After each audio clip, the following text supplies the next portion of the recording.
Welcome to Equip Podcast Project, Beyond Borders, Stories of Strength, Real Voices and Real Stories. My name is Ahmed. My name is Maryna. This project is part of Refugee Week celebrations. Here we explore the idea of community as a superpower by speaking with people who are actively supporting refugee and asylum seeker communities across Warwickshire.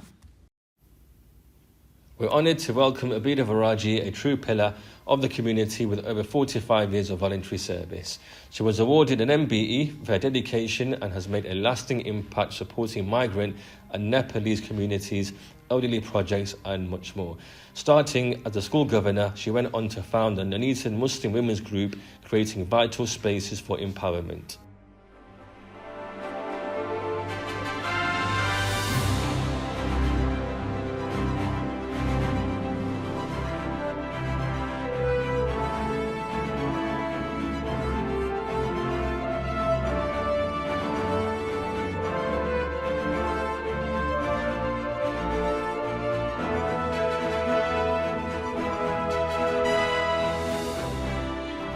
Assalamu alaikum, Abeda Auntie. Wa alaikum assalam wa Thank you rahmatullahi wa for barakatuh. joining us. Really appreciate it. Thank you for inviting me. No problem at all. So we just basically wanted you to attend and be part of our podcast, Real Stories, Real Voices. So I'll ask you a series of questions, me and Okay. Maryna, Okay. and you can be as honest and as open as you would like. Okay. You sure? Yeah, absolutely. So Maryna will ask you your first question. So, hi Abeda. It's a pleasure to communicate with you today. So, you're the leading member of a Muslim women's group in Nuneaton for many years. So, you've been supporting women in your community with all their needs, with just supporting their health and emotional well-being, responding to the creating opportunities for their social connections. And today we would like to talk more about your journey, the impact of the work that you have been doing during all these years, about ups and downs, challenges and joys of such a vital community initiative. Would you like to tell us about your group and how everything started? So we go back good many years, I would say 30 to 35 years now. Came as a very young person to this country and then living the life here and all that, had my children, wanted to do so much for the community and writing to the head teachers, my daughter's not allowed to do this, that and the other, and then he invited me to become our school governor, and that was a big word to me at that time, governor, you know. As a young person, you've learned that governor being a governing the country. But governor, you know, school governor and all that, only because we had a letter that she would be going to a church. And me being me, I says, well, no, we're Muslim, we don't go to church, and I don't want my child to be going to church and all that. So from there on, it's all kind of, you know, started off. So became the school governor. Then I realized that there's nothing happening for the ladies of our community. Being a young person, did the Avon catalogue. This is all new to you, might be. Did John Moore catalogue, Universal catalogue, and being at home, and then the elders would come and order things from the catalogue, and every week I'll go and pay at the bank, and you know, so it was a kind of buy now and pay weekly, you know. So did things from home, and sometimes my mother-in-law used to have a little nag about it, that people coming and going and all that. But my father-in-law realized that the potential in me. Not forgetting I was only 17, 18 by then, you know. So, yeah, he says, let her carry on with it and all that. And until my daughter started school, I went looking for a job. And then how would I tell my father-in-law that I've got the job in a factory? And him being him, I said to my mother-in-law, she goes, no, I'm not getting involved. It's your business, you deal with your father-in-law and all that. So I said to him, I've got a job after dropping Nasima off to school, and I'll be working there 9 till 3, 10 till 3 at that time. And he goes, what, going into a factory? Go to Woolworth and work there. In those days, Woolworth was a store, you know. So then what do I do? Because I've committed there to say, yes, I'll come to work and everything. But then carried on working, and then quietly, you know, he came round to it. But that has given kind of empowerment to me as a young person at that time, not knowing who to go to, where to go to, very new in the 70s, not very much of a norm that, the ladies would be out doing things and all that. And then got a job with the county as a community language teacher. So I used to teach Urdu. From there, it was only part-time job, but then from there on, my daughter's teacher, by then I had the second child and she started school, Abi first, and the teacher kind of realized that my interest and my enthusiasm and all that, why don't you come and do this, that and the other, so I used to do little projects in school with the children and everything. And then she kept pushing it with me that to do something, become a teacher or do a, teaching assistant. At that time, they advertised the bilingual support teachers for schools. And then because being a community language teacher, I applied for that. And then got the job. Still it wasn't enough for me, so I thought, no, we still want to do something for the community, That was me, personally, I've got there. So at Manapak School, gathered all the ladies around from the community, the teachers and nurses, and I said, can we form a group or something? And just for us to get together, for our children's sake, and this, that, and the other. And that's how we formed this group, Nuneaton Muslim Women's Group. We met 2-3 times, what to name, what not to name. There was Nuneaton Muslim Society, there was Nuneaton Khalifa Society, and so then we said we have to bring Nuneaton into it because we're part of Nuneaton. So then we just formed this group and still running, touch wood, not to a high fly level, but we're there. How many of you have been at that time and how many ladies? So the very first initial meeting that we had at Manapak School, there was about 30 of them attended, from young to old. Some were teaching in schools at that time and a member of the community, the public and all that. And we're still there. We've got if you go into the membership and all that and taken children of the family into our tallying, numbers, we would say about 200-300 there on the register kind of thing. So, based on your background, you didn't mention about refugees and asylum seekers. Have you ever supported them? In terms of supporting them, it's only going back 5 years. It started off when the very first Nepalese community, the veteran community, came to Nuneaton. And veteran contact point was open next door to my house where I live. So I just marched in one day. I said, I would like to be your volunteer because I go out and volunteer outside the town, the country and all that. And if I don't do it within my neighborhood, then it's not, life. So they said, oh, okay. So they've taken me on board. And I was only kind of now and then would pop in and chit chat, and which I'm good at. And I would come out. And then King Charles now, at that time he was Prince Charles, and he came to Nuneaton. And I had a call from the coordinator of the veteran contact point. Abeda, top secret, can you keep it? And then, got King Charles coming, and I would like you to come and be our volunteer, serving tea and all that.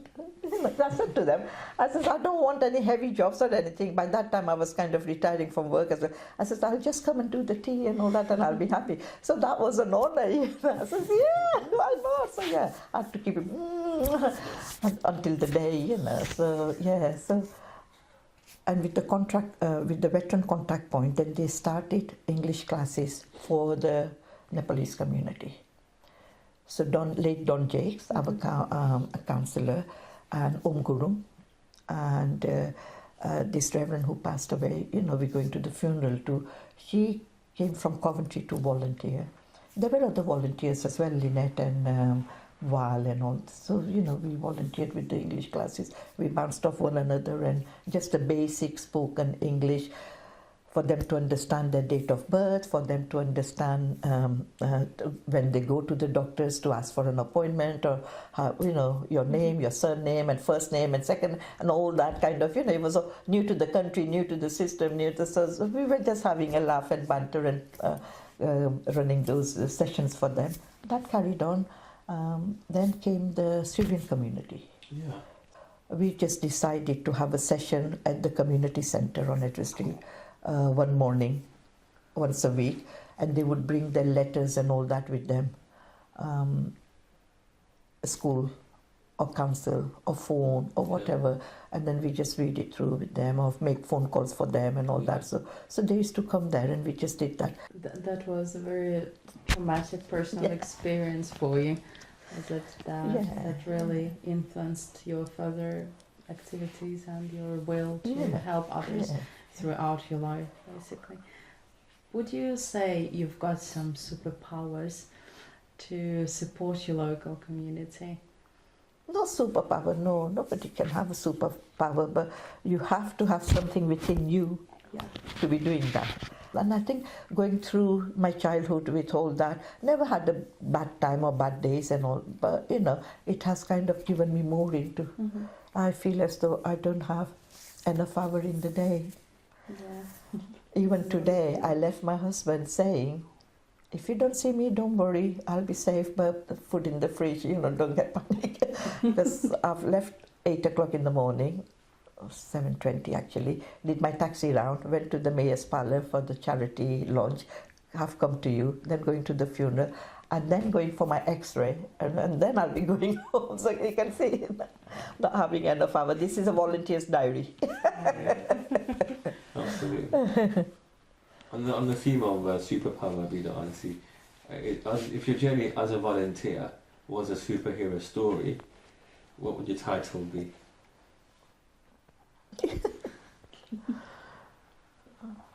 Title? What would I give a title to?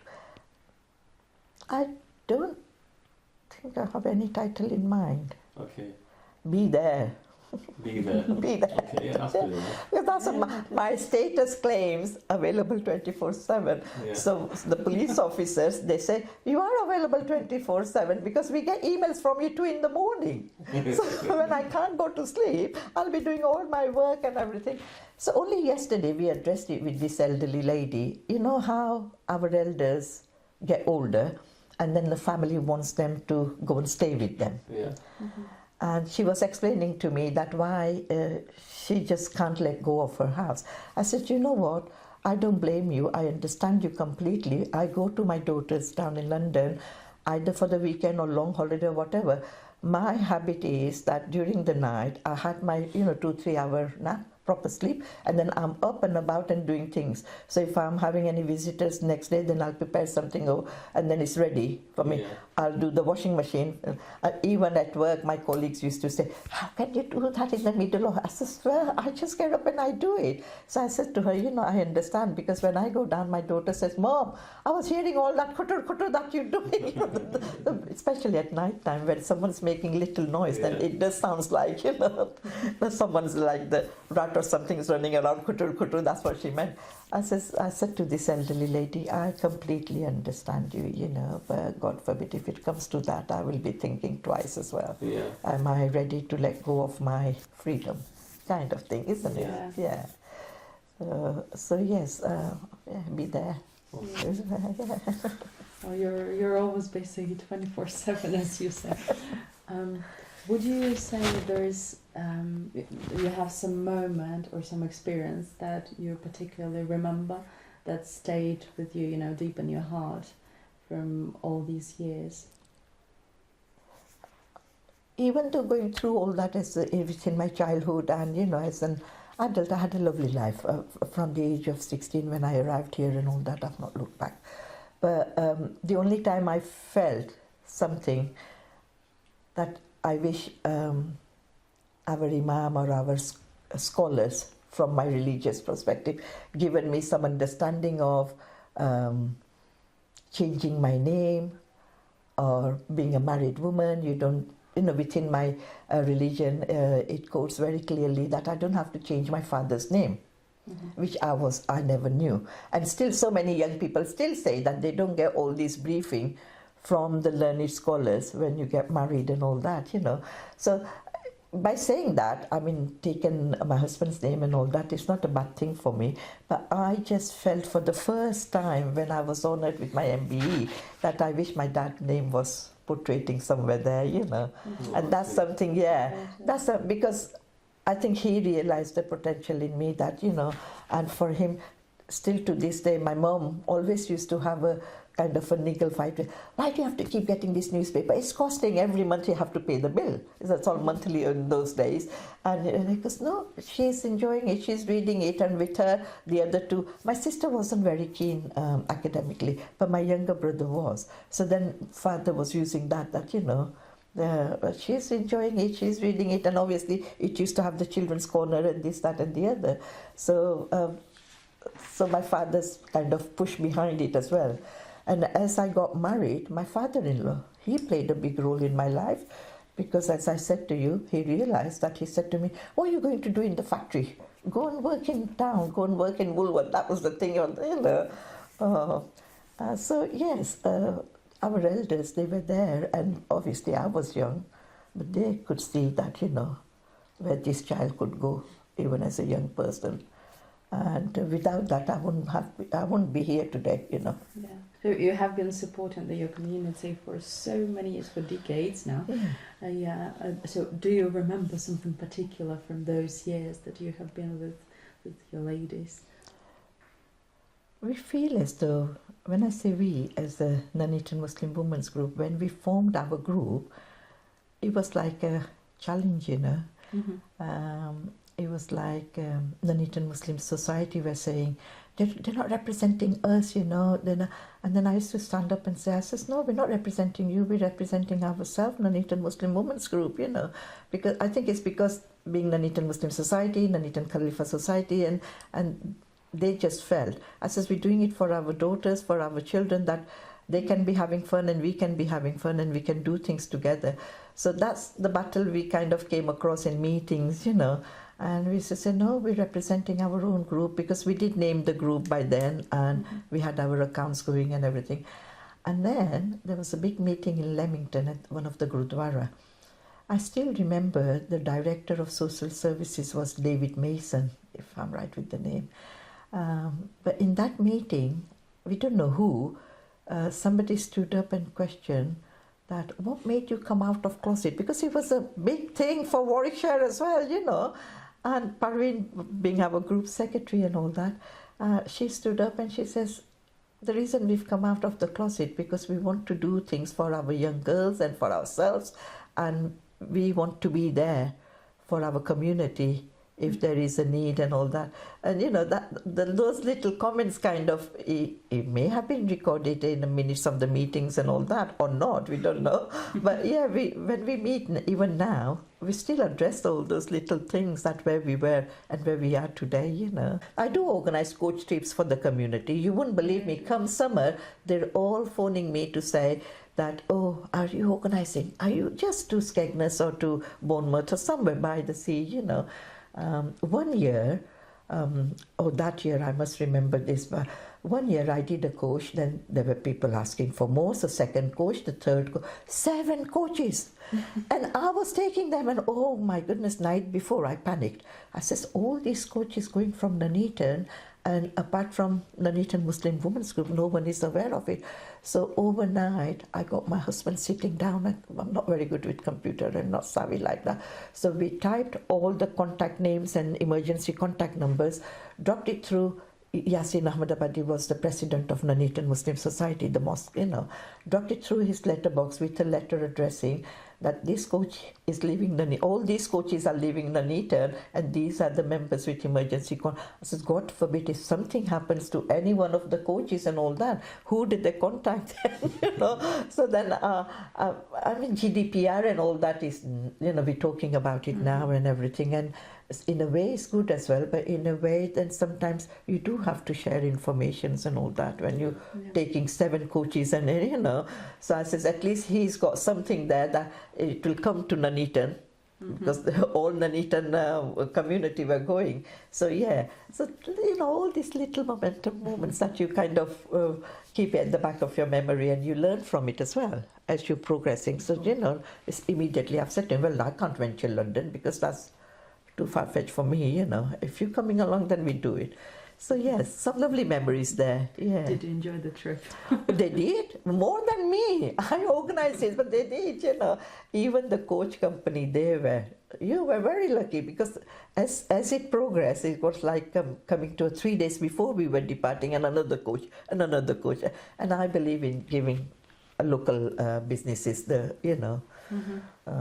business, because there's no point in going to Coventry or Birmingham and all that. So you solve at least coaching Nuneaton and Awesome. What legacy do you hope your volunteer work leaves behind? The legacy I would love to leave behind is all these young people. I want them to come forward and take on the responsibility with the seriousness, because I make it very clear to them. It's easy to say volunteer, but then you have to keep up with it. You can't say one day I'm coming and then 2 days I'm not coming, and so kind of educating them at the same time and all that. There are times when you have to send apologies as well if you can't make it, but what do you get out of it? I said, you don't have to get anything out of it. What do you measure it with? They question. Some they do, especially my close friends and all that. But Abeda, Betty, stay sitting, in Urdu, they say, Betty, what do you get out of it? I says, it's easy to sit around and flicking the channels. Yeah. It is kind of, for yourself as well, it's challenging to be committed and to do things, So like example I've given you of today. So I don't have to do it. I could have said no to attend the funeral, but then you're representing your community, aren't you? Yeah. So all those teachers that I have worked with in schools in Nuneaton, in Rugby, if I hear of them either passing away or they've achieved something and all, I try to make sure that, and then I feel as though I'm not doing it for myself, but I'm representing my community. I don't know how to measure it up to say to you, why I do it. I don't know why I do it, just within me. Yeah, I just wanted to ask you what gives you energy and all that inspiration to continue your work during all these years. Yeah, energy is, I think, my self-interest in it as well, because that keeps me motivated, keeps me active as well. My husband keeps claiming, you're only going down the road. Why do you need a car? So it's like, I says, you think I'm walking here, there and everywhere. You just need to ring MI to find out how many times I've ordered a taxi. But that's, he thinks that I'm walking here, there and everywhere like a Wonder Woman. But no, that gives you, So you have to have a kind of a home life balance as well, don't you? There are times. He's an anti-royalist. I don't mind going it on the record. And I'm a royalist. So we have that banter going as well. He's from India, I'm from Pakistan, so we have that banter going. But yeah, so when I was honoured and he came down with me to London, you should have seen him, the way he was taking all the, So the girls were having a good laugh with him. Dad, I thought you'd do that. And he was kind of walking in a march and everything with me, So you have deep down, he knows that, And I'm very lucky in that sense. This is something that's very important as well, that if his support wouldn't have been there, if my father-in-law's support wouldn't have been there, he wouldn't have been the person what he is now, because I think he realized as well that his dad took on upon himself to make sure that I would do something that I'm interested in and all that, So then it's kind of that learned behavior, isn't it? So you're his superhero. Yeah, like you said, you're his Wonder Woman. Or he's my magic man. Absolutely. No, there are times he would say no to me. Oh, I'm not coming with you. Well, he's a very quite shy person. So the only fear he has is, what am I going to say? What do I say? Like the mayor making ceremony. So I was invited with a partner. He goes, no, I'm not coming. Right from the word go, no, I'm not coming. What am I going to? I says, nothing. Just come and sit with me and just eat and come away. But sometimes he would come out and sometimes he won't. Well, thank you so much, Abeda. Oh, thank you. Honestly, your stories, that you've told us I are hope it truly recorded well. inspirational, and it's going to go out on our YouTube channel, so whoever listens to it surely will be inspired by your story. And if you were to write a book, I'll definitely buy that book and read it. Because We'll be amongst first being as from well. the same town as yourself, and there's a lot of people that praise you highly, Yeah. you know. Oh, So you're a pillar to our community, me personally, and I'm sure I speak for other people as well. You've been through a lot, and you've done a lot, and you're still striving to do as much as you are. So thank you so much no, thank for you. that. Really appreciate Nice it. to hear that. It's not so much of talk, it's the action as well people see, you know, Yeah, and to be there for them, that's all it matters. yeah, And in a sense, very lucky to have my family as understand, even son-in-laws. I mean, I've got son-in-laws and all that. We'll all be sitting at the table having dinner or whatever, and then the phone call comes and I go out running, leaving the table and all that. So especially within our culture, Asian culture and all that, like son-in-law is the, you know, you give them that kind of honor to say that, you put them on a platform to say it's my son-in-law, you know, yeah. and for them to take on board as well. You are lucky in that sense that I am lucky in that sense that you know, they see my interests as well and they don't kind of hold me back. Thank you. No Thank Oh, you. thank you so much for sharing your experience. And it's been a great pleasure. Thank you.